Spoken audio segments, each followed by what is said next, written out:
एक युग का अंत हो गया।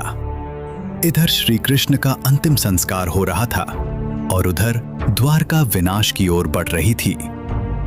इधर पांडव मुखाग्नि देते हुए शोक में डूबे थे और उधर द्वारका के वासी समुद्र में समाते जा रहे थे।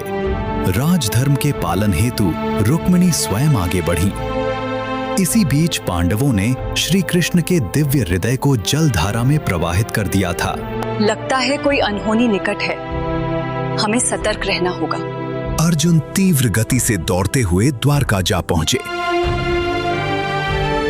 देवी, श्री कृष्ण अब इस संसार में नहीं रहे, आपको शीघ्र प्रस्थान करना होगा।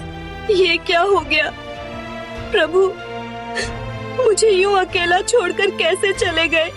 सब लोग द्वारका छोड़कर समुद्र तट की ओर भागे और असहाय होकर अपनी ही नगरी को डूबते देखते रह गए। वही द्वारका, विश्वकर्मा की अद्भुत रचना, वही भूमि जहां श्री कृष्ण की अनगिनत लीलाएं बसी थीं। स्मृतियों से भरी वो पावन नगरी धीरे धीरे सागर की गहराइयों में विलीन हो गई। ये क्या हो गया?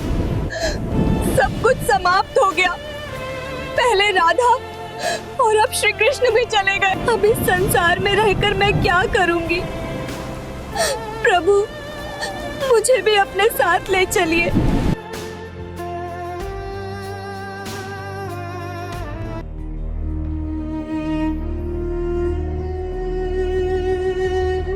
श्री कृष्ण का दिव्य हृदय समुद्र की धाराओं में बहता हुआ अंततः पुरी के तट तक पहुंच गया। ये है मालवा का महान राज्य, जिसके राजा हैं इंद्रदम, भगवान विष्णु के परम भक्त। एक दिन आरती के समय अचानक घंटियां स्वयं बज उठीं और फूल स्वतः ही गिरने लगे। शायद ये प्रभु का कोई दिव्य संकेत था। रात का समय था। आकाश में चांदनी शीतल प्रकाश बिखेर रही थी। राजा अपने कर्तव्य पूरे कर विश्राम के लिए जा रहे थे। भगवान का स्मरण करते ही वे निद्रा में लीन हो गए। स्वप्न में उन्होंने कुछ अद्भुत देखा और तभी स्वयं भगवान विष्णु उनके कक्ष में प्रकट हो गए। हे राजन, उठो, तुम्हें मेरे दर्शन की इच्छा थी ना? मैं स्वयं तुम्हारे समक्ष उपस्थित हूँ। मैं तुम्हें एक महत्वपूर्ण बात बताने जा रहा हूं, ध्यान से सुनो। तुम पुरी के समुद्र तट पर जाओ। वहां एक लट्ठे से बंधा मेरे दिव्य शरीर का अंश तुम्हें प्राप्त होगा। प्रभु, आपकी इच्छा ही मेरे लिए आदेश है। जैसा आप चाहेंगे वैसा ही होगा। अगली सुबह महल सूर्य की किरणों से आलोकित हो उठा। दरबार में राजा गहन चिंता में डूबे थे। वे बार बार भगवान विष्णु के संदेश पर मनन कर रहे थे। तभी राज्य के मुख्य पुजारी के भाई विद्यापति वहां आ पहुंचे। प्रणाम महाराज, क्या आपने मुझे स्मरण किया? फिर राजा ने उस ब्राह्मण को भगवान विष्णु की इच्छा बताई और वो उसी की खोज में निकल पड़ा। गांव की गलियों से गुजरते हुए वो दूर निकल गया और दो व्यक्तियों से नील माधव के विषय में पूछताछ की। तभी एक ग्रामवासी ने उसे उसका मार्ग बता दिया। विश्ववासु जी एक गुफा के भीतर नील माधव की पूजा अर्चना करते हैं। ग्रामवासियों के बताए मार्ग पर चलते हुए विद्यापति दूर दूर तक यात्रा करते हुए पुरी पहुंचे और अंततः एक छोटी सी कुटिया तक जा पहुंचे। वहां उन्होंने एक आदिवासी साधक को गहन तपस्या में लीन देखा। क्या आप कृपा करके मुझे नील माधव के दर्शन करा सकते हैं?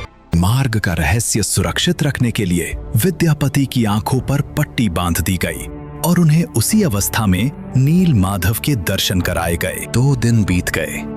जब गहरी रात छाई तब एक बार फिर एक अद्भुत घटना घटी। इंद्रदुम्न ने स्वप्न में कुछ विचित्र देखा और उसी क्षण भगवान विष्णु दिव्य स्वरूप में वहां प्रकट हो गए। राजन, पुरी के समुद्र तट की ओर प्रस्थान करो। वहां तुम्हें एक पवित्र लकड़ी का लट्ठा मिलेगा। उसे लाकर मेरी मूर्ति बनाओ। यह कार्य 21 दिनों में पूर्ण करो और विश्वकर्मा की आराधना करो। प्रभु, आपकी आज्ञा शिरोधार्य है।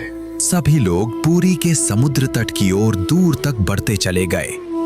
तभी सागर की लहरों के साथ एक लकड़ी का लट्ठा तट पर आ लगा। विश्ववासु जी ने संकेत किया और सब सागर की ओर बढ़े। सभी ने उस लट्ठे को साफ किया, कंधों पर उठाया और महल की ओर प्रस्थान कर गए।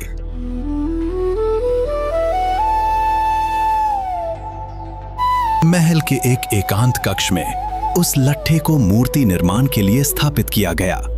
पर कथा यहीं समाप्त नहीं होती। अनेक कारीगरों ने प्रयास किया, किंतु हर बार कार्य अधूरा ही रह गया। तब राजा ने विश्वकर्मा की विशेष पूजा करवाई। हे प्रभु, मूर्ति निर्माण बार बार अधूरा रह जा रहा है। आप तो देवताओं के शिल्पकार हैं, अब आप ही मार्ग दिखाइए। अगले ही दिन विश्वकर्मा एक साधारण मनुष्य का वेश धारण कर राजा इंद्रदुम्न के पास पहुंचे। राजन, मैं आपको आश्वस्त करता हूँ, कुछ ही दिनों में मूर्ति बनाकर आपके समक्ष प्रस्तुत कर दूंगा, पर मेरी कुछ शर्तें हैं। हाँ महाशय, कहिए। आपकी हर शर्त मुझे स्वीकार है। मैं एक बंद कक्ष में नील माधव की मूर्ति का निर्माण करूंगा और 21 दिनों के भीतर यह कार्य पूर्ण कर दूंगा। लेकिन मुझे किसी भी प्रकार की बाधा नहीं चाहिए, और इस दौरान द्वार बिल्कुल मत खोलना। कारीगर ने कक्ष का द्वार बंद कर लिया। 15 दिन बीत गए। महल निस्तब्ध पड़ा था।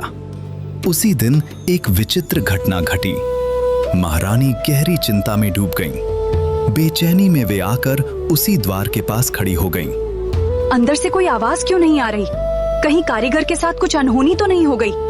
मुझे तुरंत जाकर स्वामी को सूचित करना होगा। महारानी व्याकुल होकर शीघ्रता से राजा इंद्रदुम्न के पास पहुंची। उनके मुख पर चिंता और नेत्रों में स्पष्ट भय दिखाई दे रहा था। स्वामी, कक्ष के भीतर से कोई आहट नहीं आ रही। मुझे अत्यंत चिंता हो रही है।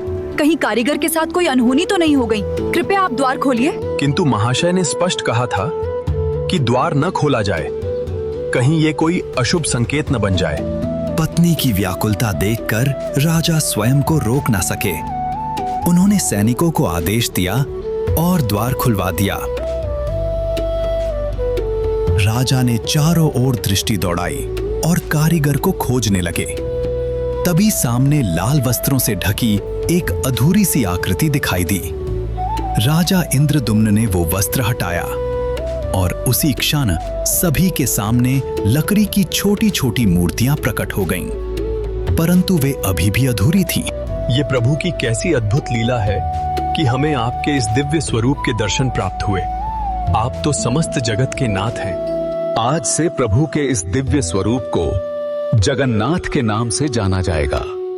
और तभी से भगवान जगन्नाथ की रथ यात्रा का शुभारंभ हुआ, जो आज भी पूरे विश्व में आस्था के साथ मनाई जाती है। इसी के साथ ये अध्याय यहीं समाप्त होता है।